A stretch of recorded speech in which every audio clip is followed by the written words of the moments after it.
Hello, Arjun. Welcome to the podcast on Real Talks. We try to keep it unscripted, just ask as the conversation flow goes through it. If you don't like a specific question, you can pass it. You don't have to delve into it deeper, but it will be basically natural, like how the conversation goes, and it will flow through it. So I'll start out with asking a little bit about your background. I understand that you have been building a company mainly for creators to host their own podcasts, etc. So if you can talk a little bit about what exactly the company does and how does it help the podcasters? Yeah, thanks, Sarpreet. Thanks for having me on the show. I started Zinc. Zinc is the name of the platform that we develop. I think you are someone who runs your own show over here, and you understand the power of being able to create a show, bring in expert speakers, have great, interesting conversations from that, and how you can convert that content into relevant topics or convert that interview into relevant content on topics that are currently trending or on topics that are interesting to your audience. And the idea of converting that interview into different types of content and then being able to use that towards either building your personal brand or building a company's business brand, this is becoming very, very common. The downside of this is it takes a lot of effort and time to do this. When you think about it, you are scheduling. I know that like we had some scheduling things as well. I had like 5 of your invites in my calendar, and I wasn't sure which one is the right invite, and it was confusing. The part about being able to prepare for this, you should know who I am as a speaker, as well as I should know who you are as a person who's hosting the show. And all of this information discussion takes like a little bit of effort and time. And then the majority of the effort is after this recording happens, you have a team that takes this video, converts it into like short form video clips, and it uploads it to YouTube and like creates maybe bite-sized video clips for Instagram, for TikTok and everything. So when we started the company, for us, it's to make this process really simple and make it so that like anyone who is running their own show only spends the time in having the conversation, and everything else automatically happens. So in our platform, we automatically take, we have a rehearsal studio which has its own background styles and everything, which will be to your brand. And it takes the video that comes out of this and converts it automatically into an episode page, a YouTube, it goes into podcast, it goes automatically into like a show page, and highlight reels are getting created out of this. That's available for you. LinkedIn posts, YouTube posts, social media posts, Twitter posts, all are getting automatically generated. So if you are a business or even as a creator, it takes away from all the grunt work it takes to producing the show. So you are focusing on just the interview, just on networking, just on bringing in your audience and speakers, giving them the spotlight. Oh, thank you, Arjun. So that's good. So interesting would be to understand from your perspective, what was your thought process, or did you have any background in this space? Like, what led you to build this product? What was the thought process like, and why do you think that you are the right person to build something like this, and not some other opportunity? Absolutely, yeah. I had a this is my second startup. My previous startup was in the space of using voice technology to understand how people communicate and how teams collaborate with each other. So I've spent enough time in understanding how the power of communications and conversations, and like how you can take moments from that, interesting moments from that, and make it into um, data. When I say data, it's in this case, what we're doing is we're converting it into marketing material, like short form video clips and websites and pages. But previously, I've done this part where you take this data and convert it into insights about how people communicate with each other. So I've spent about like 6, 7 years in this space, understanding the power of conversations and like how you can leverage this to create interesting data out of a single conversation. So that's one thing. Zinc, over the last couple of years, as the platform has matured, we have been using our platform to host a variety of different types of events. And I say events because one of the unique things that we do is you can bring in live audience. So you can almost run this as like a virtual event or a webinar. Many businesses are very aware of the idea of a webinar and how useful it is. But one thing they miss out on when they're running a webinar or so is what happens after the webinar. It's just when it's done, it's done.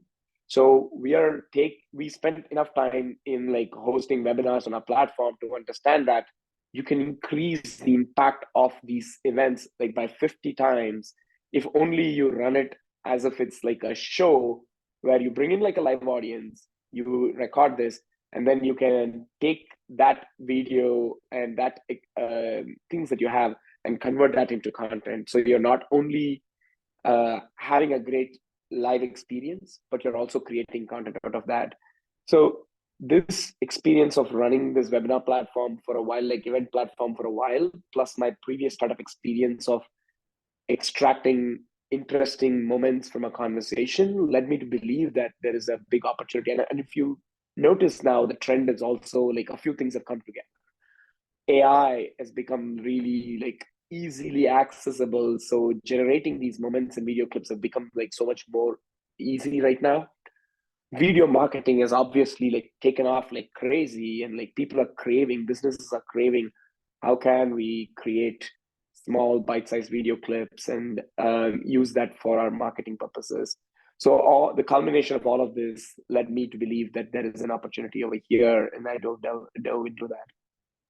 Got it. Thank you. So let me understand from your perspective. So you mentioned that you take in the capture the video and the audio, basically what is happening, and then you're able to convert them into bite size like shorts, and then also you can convert them into like LinkedIn posts and maybe Twitter posts, etc.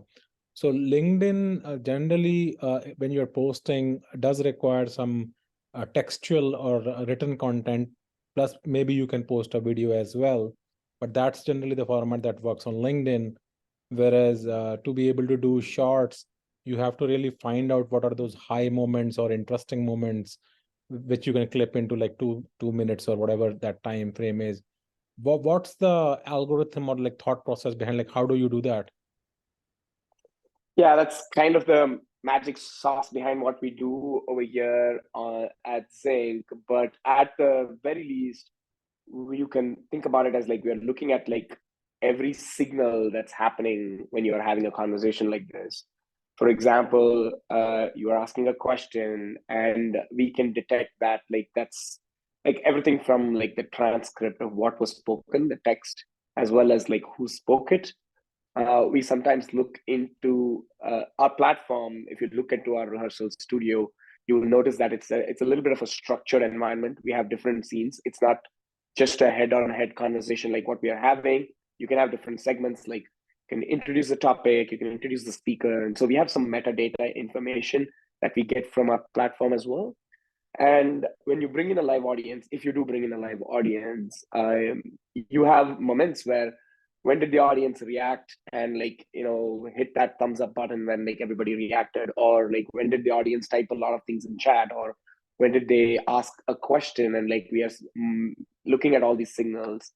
Some of the things that we are also looking into is like expression detection and everything to say like it's like, hey, I said something and like that caused our pit to like smile a little bit. So maybe there was something interesting over there that what I said.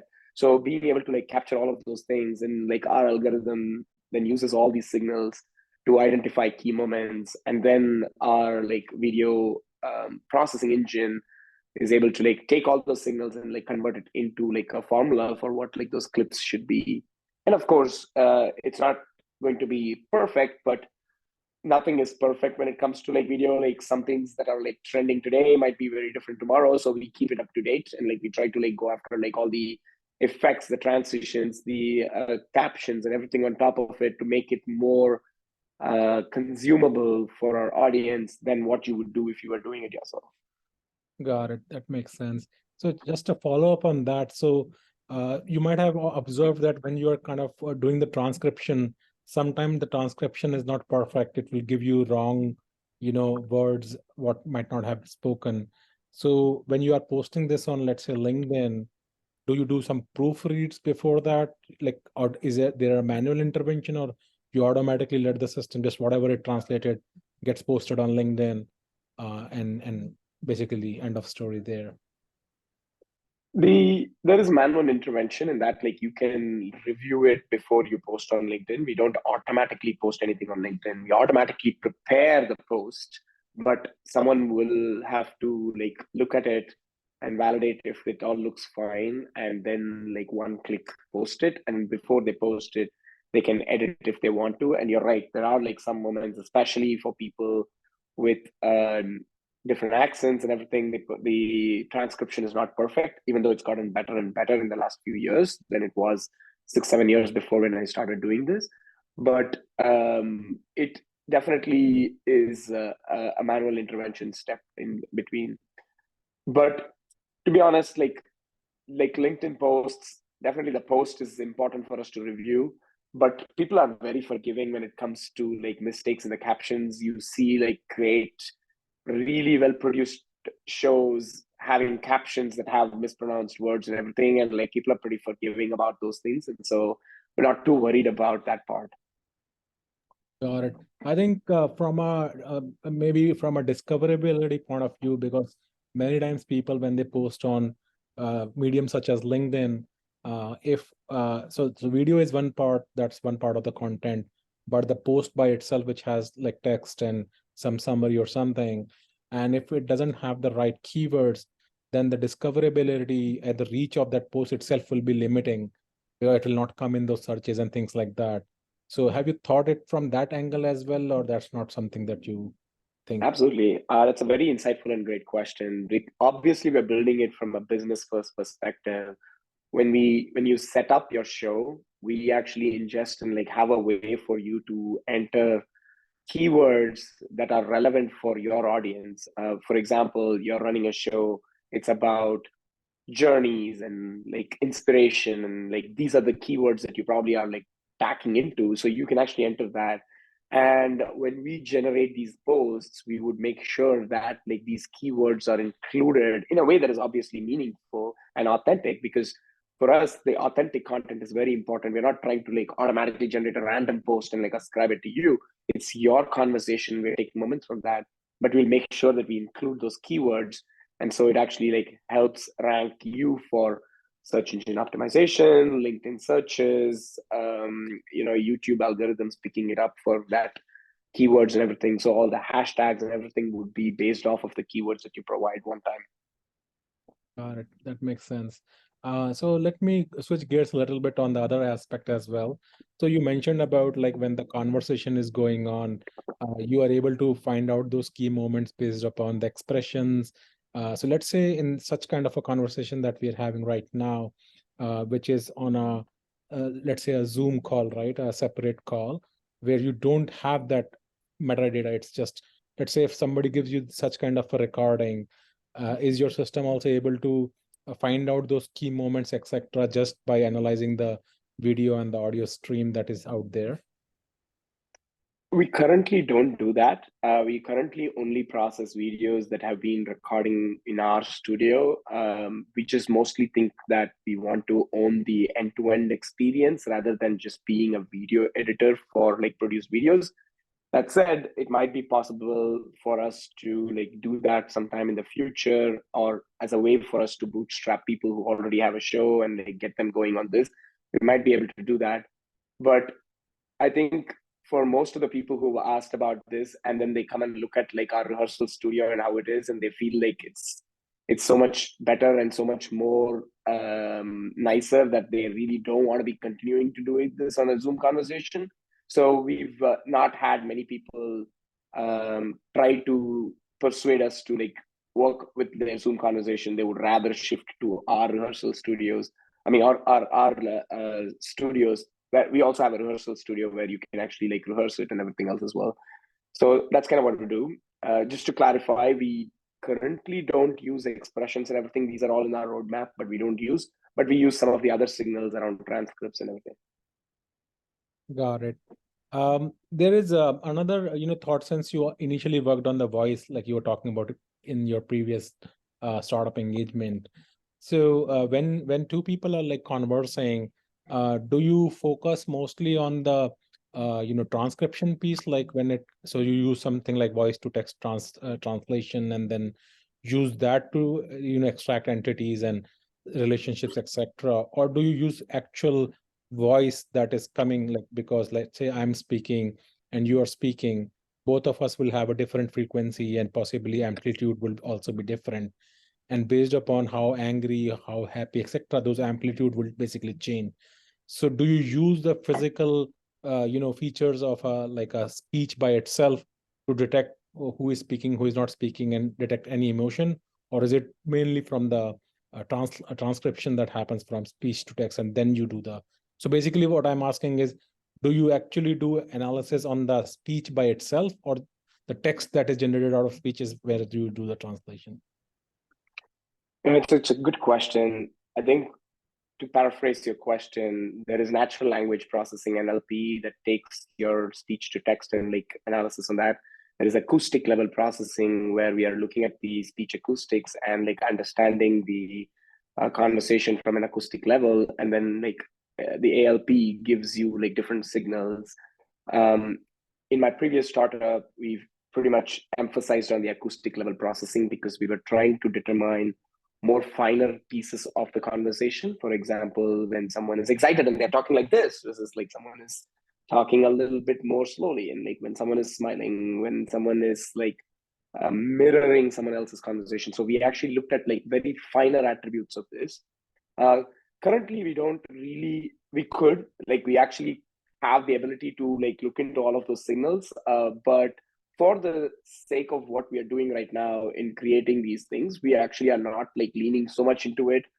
That said, if we get enough of a volume, we can, we have these data and we can always retroactively apply for it and then like get some more insights into it if we need to.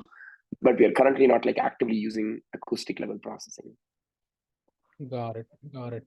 Uh, So, according to you, as you know, there has been, so mainly there have been a lot of influencers who have been conducting their own podcasts or bringing in guests to, spread whatever messages, maybe technical, maybe economics, politics, all different kind of areas. So, in your mind, what do you see like in the next, let's say, 5 to 10 years?